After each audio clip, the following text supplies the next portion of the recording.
il est vrai que Dieu aime tout le monde, Oui. mais il a aussi sa particularité. Il aime aussi ceux qu'il aime. Ok. Vraiment, si nous pouvons lire, l'Écriture nous dit dans Proverbe au chapitre 8e, Ok. verset 17, vous allez voir les deux qualités d'un vrai adorateur. Dieu est en train de dire ceci dans Proverbe 8, verset 17. Ok. Le Seigneur dit, j'aime ceux qui m'aiment. Ok. Et ceux qui me cherchent me trouvent. Ah, très important. En tout cas. Donc, à partir de ce verset, vous allez comprendre que le Seigneur aime aussi ceux-là qu'il aime. Un vrai adorateur doit être un amoureux de Dieu. Doit être un chercheur de Dieu. Et par là, vous allez voir que l'adoration repose aussi sur l'intimité.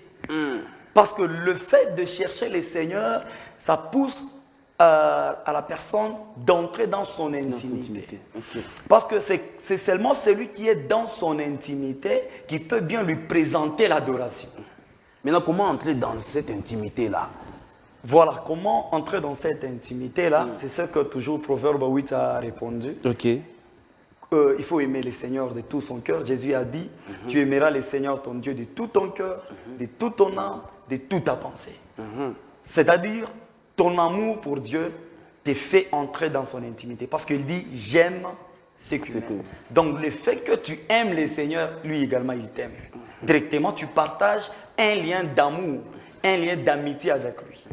C'est-à-dire, ceux-là qu'il aime, le Seigneur les aime aussi. C'est-à-dire, à partir de votre amour, à partir de votre engagement sérieux à sa recherche, vous êtes directement dans son intimité pour lui. Vous savez, comme quelqu'un, Asaph, Oui.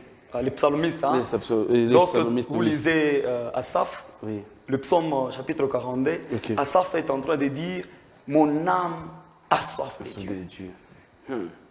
Vous comprendrez que cette catégorie de personnes, ce sont ces personnes-là que le Seigneur est en train de rechercher pendant ces temps de la fin. Ok. Dieu est en train de chercher les assoiffés, les gens qui l'aiment de tout leur cœur.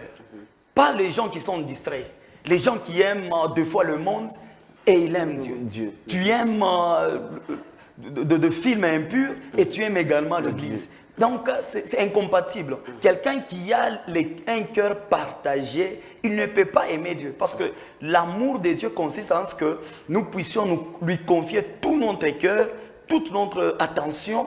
Vous savez, c'est comme l'homme et sa femme. Oui.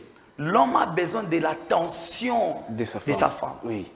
C'est pourquoi vous allez comprendre que c'est seulement la femme qui connaît ce que l'homme aime. Si vous voudrez chercher qu'est-ce que l'homme préfère comme manger, il faut demander à la femme. Oui. Je vous donne l'exemple dans Genèse au chapitre 27, à partir du 5e jusqu'au 10e verset. Oui. Vous allez voir que Isaac avait besoin de manger pour qu'il puisse bénir ses enfants. Ésaü est parti chercher le gibier, mais sa mère, Rebecca, l'a approché pour dire que je connais ce que ton père aime. Voilà. Il lui a donné les secrets pour